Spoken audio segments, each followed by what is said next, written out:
Capítulo 12, parte 3. Los contribuyentes piensan que, ya que pagan los sueldos de los profesores de universidad, tienen el derecho de decidir qué hombres han de enseñar. En principio, si se aplicara lógicamente, significaría que todas las ventajas de la educación superior disfrutada por los profesores de universidad quedarían anuladas, y que la enseñanza de estos profesores iba a ser la misma de la que sería si no tuvieran una competencia especial. La locura, como un doctor dictando su ley a la destreza, es una de las cosas que hizo desear a Shakespeare el reposo de la muerte. Pero la democracia, tal como la entienden los norteamericanos, requiere que dicho dominio exista en todas las universidades estatales. El ejercicio de poder es agradable, especialmente cuando un individuo oscuro lo ejerce sobre un encumbrado. El soldado romano que mató a Arquímedes, si en su juventud se vio obligado a estudiar geometría, tuvo que experimentar un placer especial al terminar con la vida de un malhechor tan eminente. Un ignorante fanático norteamericano puede disfrutar el mismo placer al usar el poder democrático contra los hombres cuyas opiniones no agradan a los incultos. Hay, quizás, un peligro especial en los abusos democráticos del poder, a saber que, como son colectivos, se estimulan mediante la histeria de la masa. El hombre, con el arte de despertar el instinto de persecución de la masa, tiene el poder particular para el mal en una democracia donde el hábito del ejercicio del poder por la mayoría ha producido la embriaguez y el impulso de la tiranía que el ejercicio de la autoridad, casi invariablemente, produce tarde o temprano. Contra este peligro, la protección principal es una educación sana, destinada a combatir las inclinaciones y las erupciones irracionales de odio colectivo. Dicha educación es la que desearía dar la mayoría de los profesores de universidad, pero sus superiores de la plutocracia y la jerarquía dificultan en todo lo posible que lleven a cabo su misión, pues dichos superiores deben su poder a las pasiones irracionales de las masas, y saben que caería si se hiciera común el poder del pensamiento racional. Así, el engranaje del poder de la estupidez de abajo y el amor del poder de arriba paraliza el esfuerzo de los hombres racionales. Solo mediante una mayor cantidad de libertad académica de la que se ha tenido hasta ahora en los centros docentes de este país puede evitarse este mal. La persecución de las formas impopulares de la inteligencia es un peligro muy grave para cualquier país y con frecuencia ha sido la causa de la ruina nacional. El ejemplo típico es España, donde la expulsión de los judíos y de los moriscos dio lugar a la decadencia agrícola y a la adopción de un sistema financiero completamente absurdo. Estas dos causas, aunque sus efectos quedaron cubiertos al principio por el poder de Carlos V, fueron las causas principales de la decadencia de España desde su posición dominante en Europa.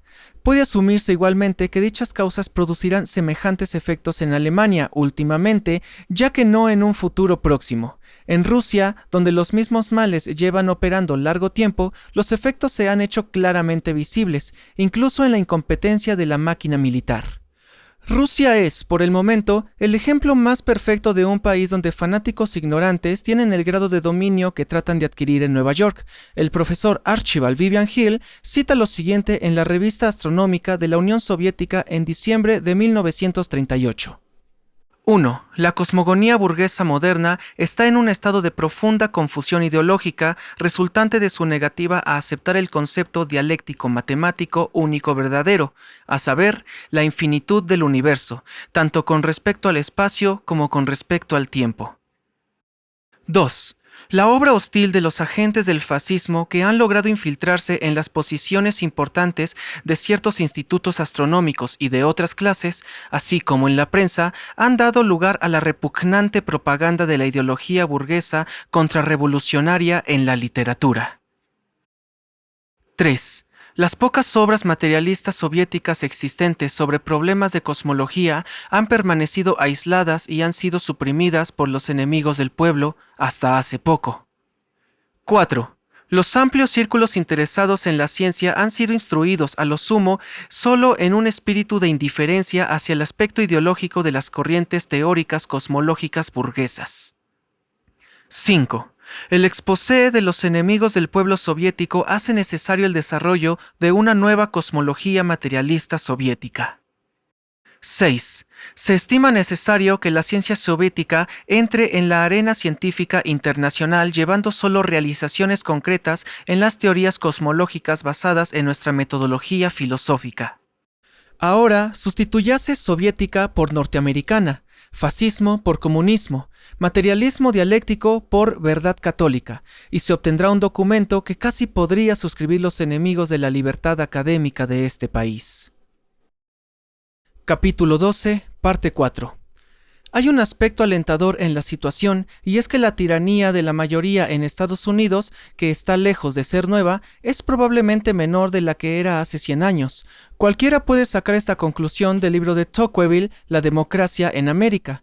Mucho de lo que dice es aún aplicable, pero algunas de las observaciones no son ya ciertas. No puedo estar de acuerdo, por ejemplo, en que en ningún país del mundo civilizado se presta menos atención a la filosofía que en los Estados Unidos, aunque menos de la que había en la época de Tocqueville en el siguiente pasaje. En América, la mayoría levanta barreras formidables contra la libertad de opinión. Dentro de esas barreras, un autor puede escribir lo que le parece, pero se arrepentirá si da un paso más allá. No es que se vea expuesto por los terrores de un auto de fe, pero se verá atormentado por los desaires y las persecuciones de la calumnia diaria. Su carrera política está cerrada para siempre, ya que ha ofendido a la única autoridad que es capaz de promover su éxito. Toda clase de compensación, incluso la celebridad, se le niegan. Antes de publicar sus opiniones, imaginaba que las ostenta en común con muchos otros, pero apenas las ha declarado abiertamente, se ve censurado por sus potentes enemigos, mientras que los que piensan como él, sin tener el valor de expresar sus pensamientos en voz alta, le abandonan en silencio. Finalmente, cede, abrumado por los esfuerzos diarios que ha estado haciendo, y cae en el silencio como si le atormentasen los remordimientos de haber dicho la verdad. Creo que hay que reconocer también que Alexis de Tocqueville tiene razón en lo que dice acerca del poder de la sociedad sobre el individuo en una democracia. Cuando el habitante de un país democrático se compara individualmente con los que tiene a su alrededor, siente orgullo de ser igual que ellos, pero cuando estudia la totalidad de sus conciudadanos y se coloca en contraste con un cuerpo tan inmenso, queda instantáneamente abrumado por el sentimiento de su propia debilidad e insignificancia. La misma cualidad que le hace independiente de cada uno de sus conciudadanos separadamente, la expone solo e inerme a la influencia del mayor número. Por lo tanto, el público tiene un singular poder en el pueblo democrático, un poder inconcebible para las naciones aristocráticas, pues no solo convence de ciertas opiniones, sino que las impone, y las inculca en las facultades mediante la enorme presión de las mentes de todos sobre la razón de cada uno. La disminución de la estatura del individuo como consecuencia de la inmensidad del Leviatán ha crecido desde los tiempos de Alexis de Tocqueville enormemente, no solo ni de modo principal en los países democráticos. Es una amenaza muy seria para el mundo de la civilización occidental y probablemente, si no se le pone freno, traerá consigo el fin del progreso intelectual. Pues todo progreso intelectual serio depende de una cierta clase de independencia de la opinión, cosa que no puede existir donde la voluntad de la mayoría está tratada con una especie de respeto religioso que el ortodoxo concede a la voluntad de Dios. El respeto a la voluntad de la mayoría es más dañino que el respeto a la voluntad de Dios, porque la voluntad de la mayoría puede ser averiguada. Hace unos 40 años, en la ciudad de Durban, un miembro de la Sociedad de la Tierra Plana desafió al mundo a un debate público. El desafío fue recogido por un capitán de barco, cuyo solo argumento en favor de la redondez de la Tierra era que él había recorrido toda. Este argumento, claro está, fue fácilmente desechado y el propagandista de la Tierra Plana obtuvo 2/3 de mayoría. Una vez declarada así la voz del pueblo, el verdadero demócrata debe sacar en conclusión que en Dubán la tierra es plana. Espero que desde entonces nadie pueda enseñar en las escuelas públicas de Dubán, a menos que suscriba la declaración de que la redondez de la tierra es un dogma infiel destinado a fomentar el comunismo y la destrucción de la familia. En cuanto a esto, mis informes son deficientes. La sabiduría colectiva, desdichadamente, no es un sustituto adecuado de la inteligencia de los individuos. Los que se oponen a las opiniones que reciben han sido la causa de todo progreso tanto moral como intelectual. Han sido impopulares, naturalmente. Sócrates, Cristo y Galileo incurrieron igualmente en la censura de los ortodoxos, pero antes la maquinaria de la supresión era mucho menos eficiente de lo que es en nuestros días. Y el herético, aún ejecutado, obtenía la publicidad adecuada. La sangre de los mártires fue la semilla de la Iglesia, pero eso no es ya así en un país como Alemania moderna, donde el martirio es secreto y no hay medios para difundir la doctrina del mártir. Los enemigos de la libertad académica, si se salieran con la suya, reducirían este país al nivel de Alemania. Con respecto a la promulgación de las doctrinas que reprueban, sustituirían con la tiranía organizada el pensamiento individual, proscribirían todo lo nuevo, harían que la comunidad se osificara, y al final producirían una serie de generaciones que pasarían del nacimiento a la muerte sin dejar huella en la historia de la humanidad. A algunos les puede parecer que lo que se exige ahora no es la gran cosa. ¿Qué importancia tiene, se podría decir, la libertad académica en un mundo destrozado por la guerra, atormentado por las persecuciones y lleno de campos de concentración para los que no quieren ser cómplices de la iniquidad? En comparación con estas cosas, reconozco que la libertad académica no es un asunto de primera magnitud, pero forma parte de la misma batalla. Recordemos que lo que está en juego, tanto en lo grande como en lo chico, es la libertad del espíritu humano individual para expresar sus creencias y esperanzas con respecto a la humanidad, ya sean estas compartidas por muchos, por pocos o por ninguno. Las nuevas esperanzas, las nuevas creencias y los nuevos pensamientos son siempre necesarios para la humanidad y no puede esperarse que surjan de una absoluta uniformidad. Capítulo 13. La existencia de Dios. Parte 1. Un debate entre Bertrand Russell y el padre Frederick Charles Copleston. Inicia Copleston. ¿Cómo vamos a discutir aquí la existencia de Dios? Quizás sería conveniente llegar a un acuerdo provisional en cuanto a lo que entendemos con el término Dios. Presumo que entendemos a un ser personal supremo, distinto del mundo y creador del mundo.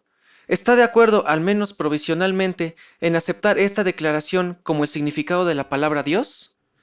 Sí, acepto esa definición. Bien. Mi posición es la posición afirmativa de que tal ser existe realmente y que su existencia puede ser probada filosóficamente. Quizás podría decirme si su posición es la del agnosticismo o el ateísmo. Quiero decir, ¿cree que puede probarse la no existencia de Dios? No, yo no digo eso. Mi posición es agnóstica. ¿Está de acuerdo conmigo en que el problema de Dios es un problema de gran importancia? Por ejemplo, ¿está de acuerdo en que si Dios no existe, los seres humanos y la historia humana pueden no tener otro fin que el fin que ellos decidan elegir, lo cual, en la práctica, significaría el fin que impusieran los que tienen el poder de imponerlo? Hablando en sentido general, sí, aunque tendría que poner alguna limitación a su última cláusula. ¿Cree que si no hay Dios, si no hay un ser absoluto, puede haber valores absolutos? Quiero decir, ¿cree que si no hay un bien absoluto, el resultado es la relatividad de los valores? No, creo que esas cuestiones son lógicas distintas. Tome, por ejemplo, la obra de George Edward Moore, Principia Ética, donde sostiene que hay una distinción entre el bien y el mal, que ambas cosas son conceptos definidos, pero no trae la idea de Dios en apoyo a su afirmación. Bueno, dejemos para más tarde la cuestión del bien, hasta que lleguemos al argumento moral, y antes daré un argumento metafísico. Querría destacar principalmente el argumento metafísico basado en el argumento de Leibniz y la contingencia, y luego discutiremos el argumento moral.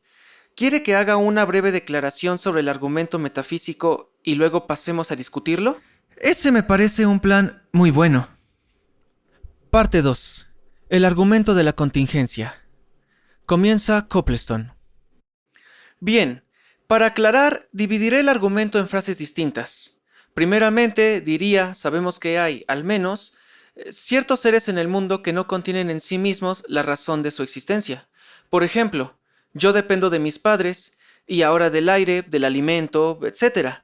Segundo, el mundo es simplemente la totalidad o el conjunto real o imaginario de objetos individuales, ninguno de los cuales contiene solo en sí mismo la razón de su existencia.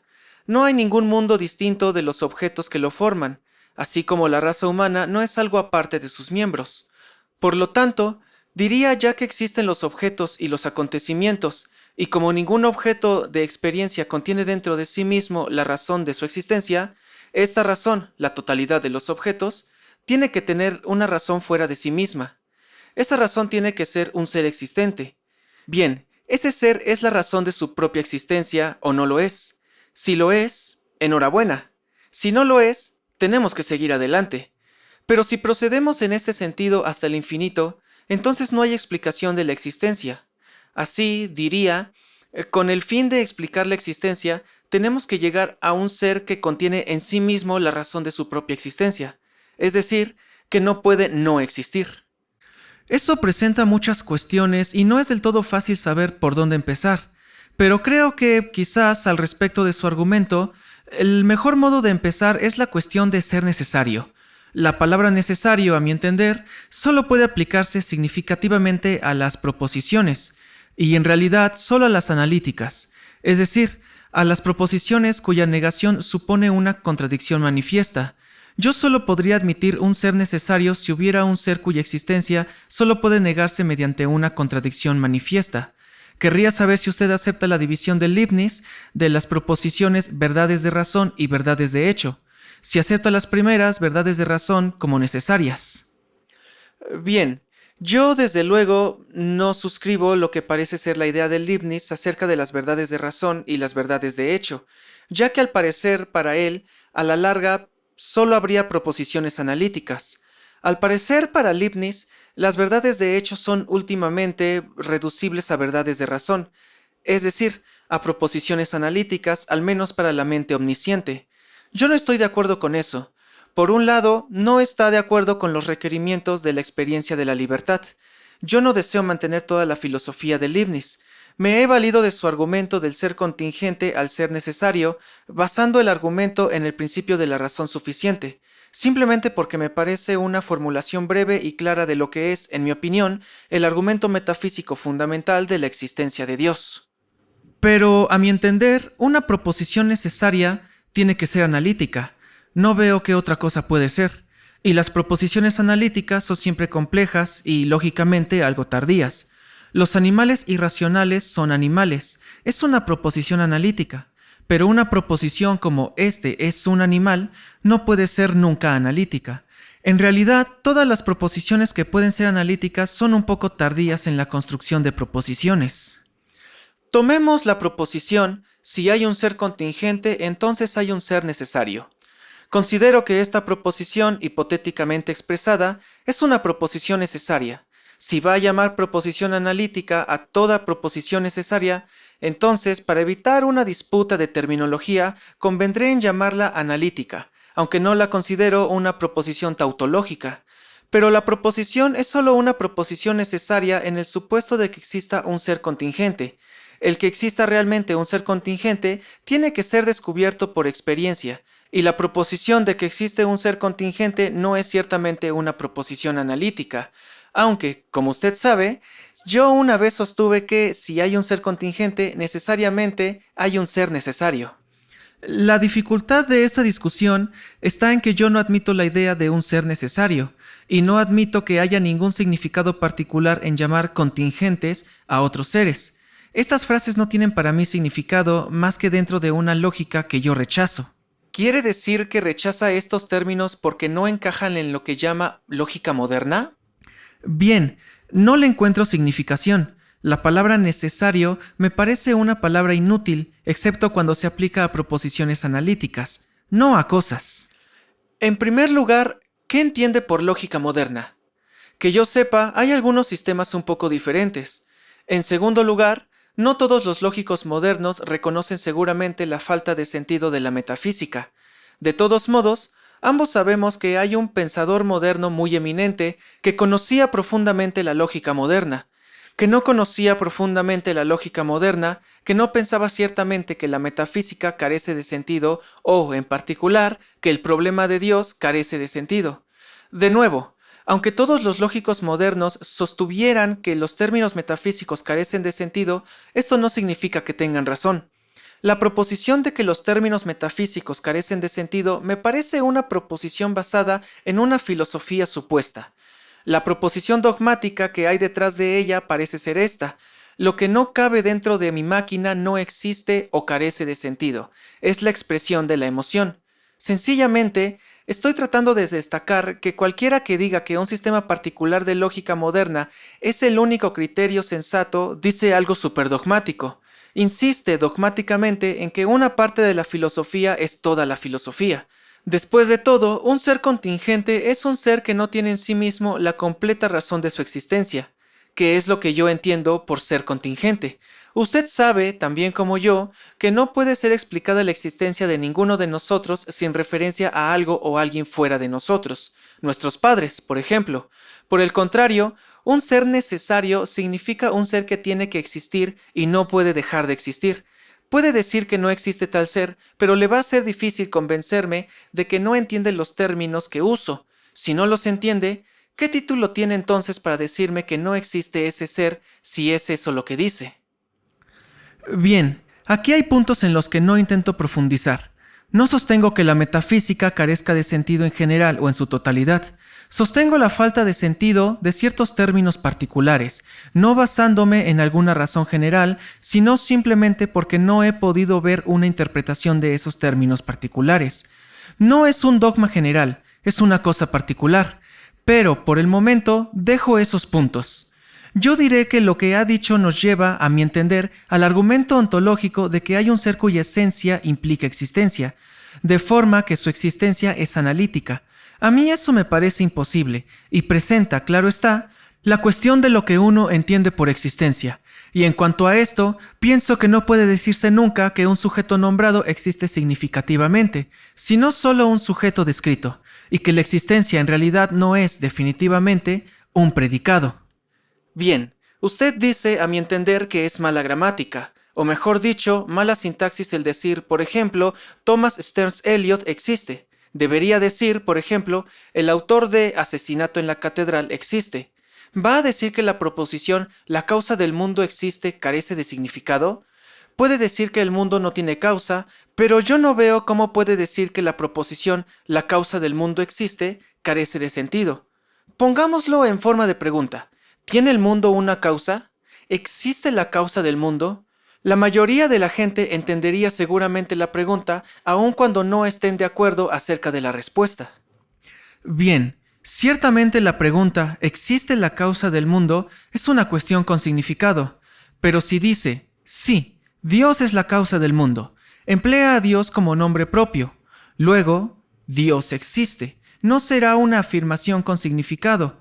Esa es la proposición que yo mantengo, porque, por lo tanto, se deduce que no puede nunca ser una proposición analítica decir que esto o aquello existe. Por ejemplo, supongamos que toma como tema el círculo cuadrado existe. Parecería una proposición analítica decir el círculo cuadrado existente existe, pero no existe. No, eso no es así.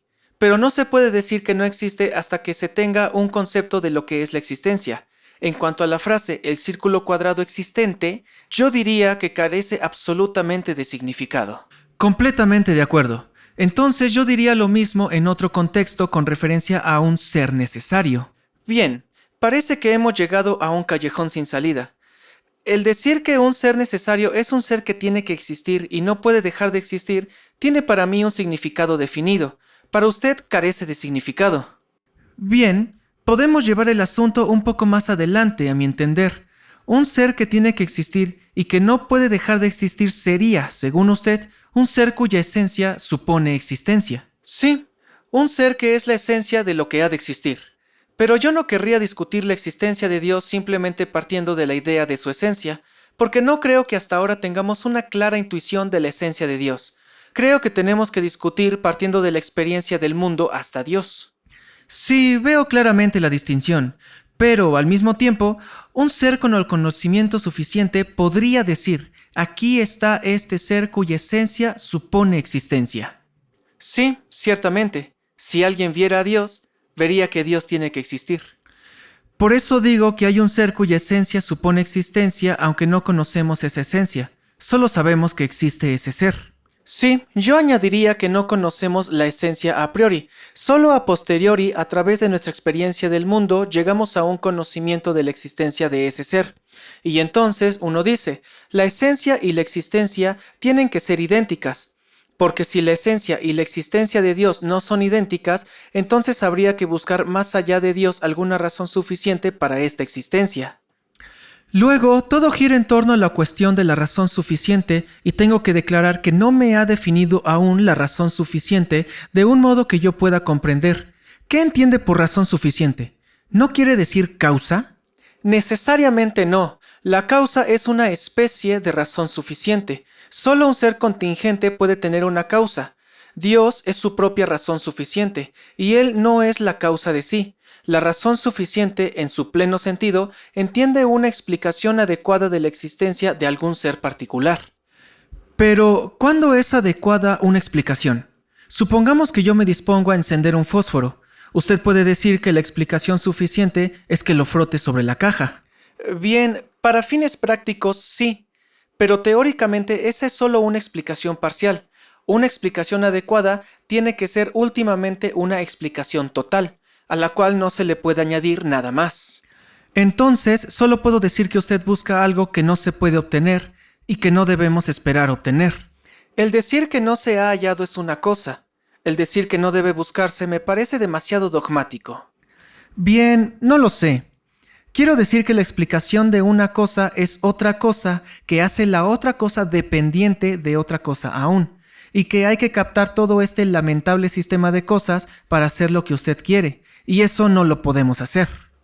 ¿Pero me va a decir que no podemos, o que no deberíamos siquiera presentar la cuestión de la existencia de esta lamentable serie de cosas de todo el universo? Sí, no creo que tenga ningún sentido. Creo que la palabra universo es una palabra inútil con relación a algo, pero no creo que represente algo que tenga un significado. Si la palabra carece de significado, no puede ser tan útil. En cualquier caso, no digo que el universo es algo distinto de los objetos que lo componen. Lo que hago es buscar la razón, en este caso la causa de los objetos cuya totalidad real o imaginada constituye lo que llamamos el universo. ¿Usted dice, yo creo que el universo es ininteligible? Primero voy a rebatir el punto de que si una palabra carece de sentido no puede ser útil. Eso suena bien, pero no es verdad. Tomemos por ejemplo la palabra el o que. Usted no puede indicar ningún objeto con esas palabras, pero son muy útiles. Yo diría lo mismo de universo. Pero dejando eso, usted pregunta si considero que el universo es ininteligible. Yo no diría ininteligible. Creo que es sin explicación. Ininteligible es para mí una cosa diferente. Se refiere a la cosa en sí, intrínsecamente, y no a sus relaciones. Bien, mi criterio es que lo que llamamos el mundo es intrínsecamente ininteligible, aparte de la existencia de Dios. Verá, yo no creo que la infinidad de la serie de acontecimientos, si tal infinidad pudiera ser probada, tendría alguna pertinencia con la situación. Si adiciona chocolates, obtendrá chocolates y no una oveja. Si adiciona chocolates hasta el infinito, es de presumir que obtendrá un número infinito de chocolates.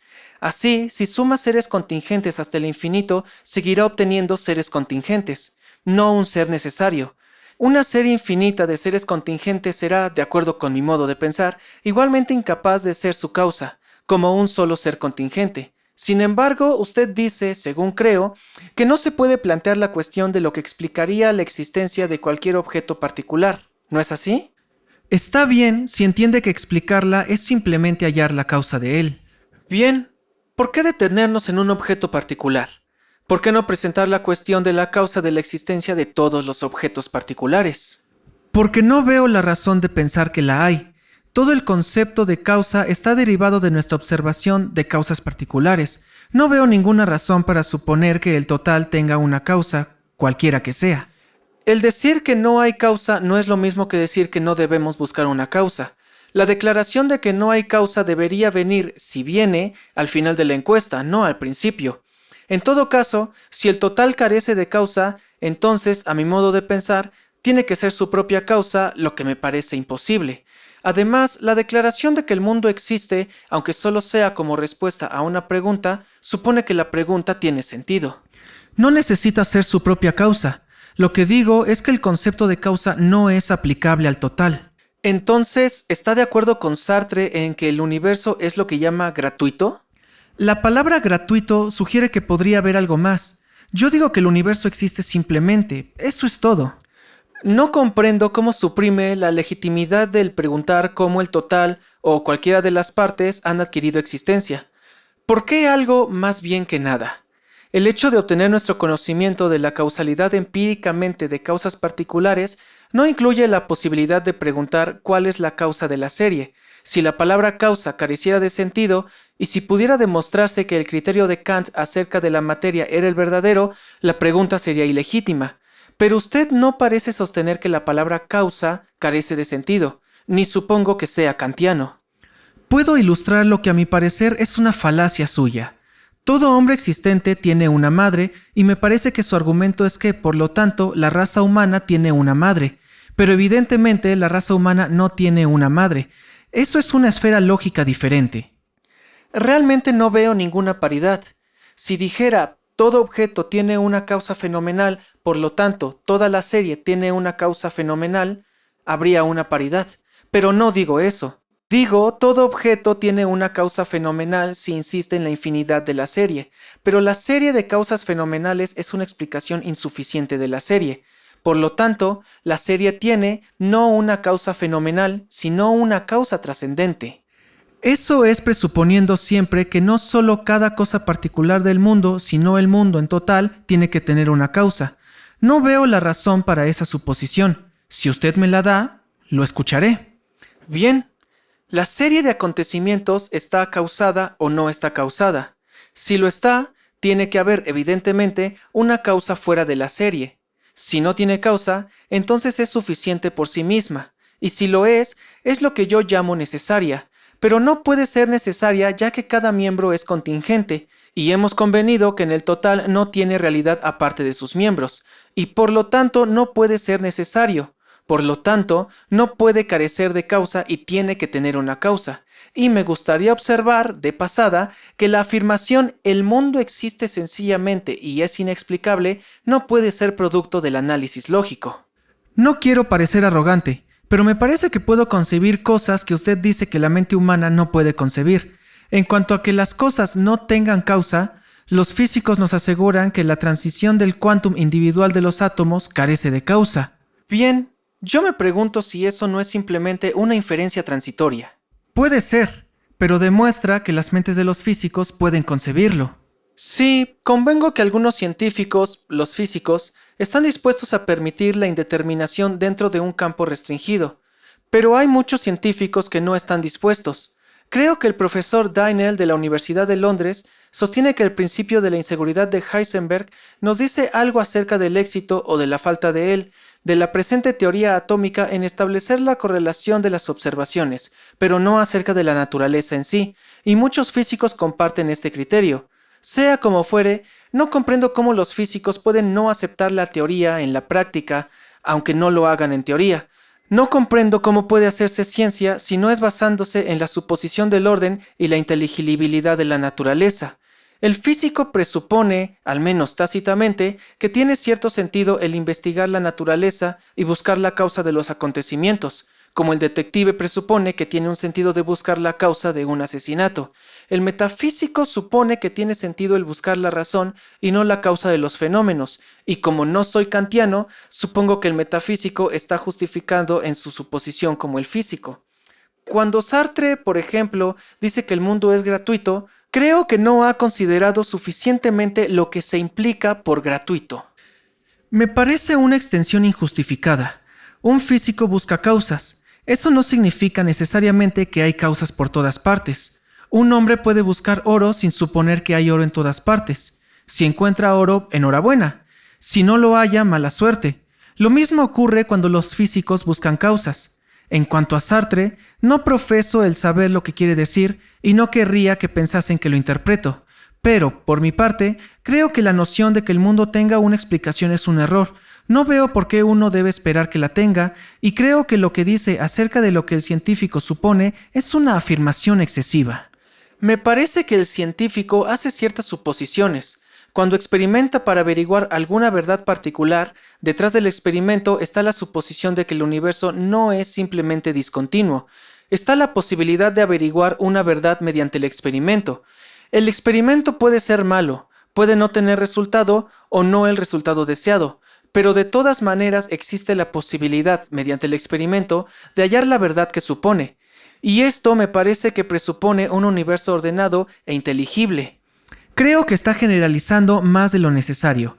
Indudablemente el científico supone que eso va a hallarse probablemente y con frecuencia es así. No supone que se hallará, y ese es un asunto muy importante en la física moderna. Bien, creo que lo supone, o está obligado a suponerlo tácitamente en la práctica. Puede ocurrir, citando al profesor John Burdon Haldane, que cuando enciendo un gas bajo la marmita, puede que las moléculas del agua se evaporarán, y no hay modo de averiguar cuáles de ellas serán. Pero no hay que pensar necesariamente que la idea de la causalidad tiene que ser introducida excepto en relación con nuestro conocimiento. No, no es así. Al menos si puedo creer lo que dice. Descubre muchas cosas el científico. Descubre muchas cosas que están sucediendo en el mundo, que son, al principio, comienzos de cadenas causales, primeras causas que no tienen causa en sí mismas. No supone que todo tiene una causa. Seguramente hay una primera causa dentro de un cierto campo elegido. Es una primera causa relativa. No creo que diga eso.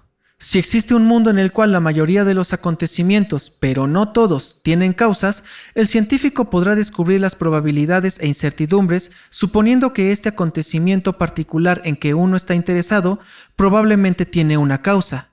Y como, en cualquier caso, no se tiene más que la probabilidad, con eso basta. Puede ocurrir que el científico no espere obtener más que la probabilidad, pero, al plantear la cuestión, supone que la cuestión de la explicación tiene un significado. Pero su criterio general es, entonces, Lord Russell, que no es legítimo ni plantear la cuestión de la causa del mundo. ¿No es así?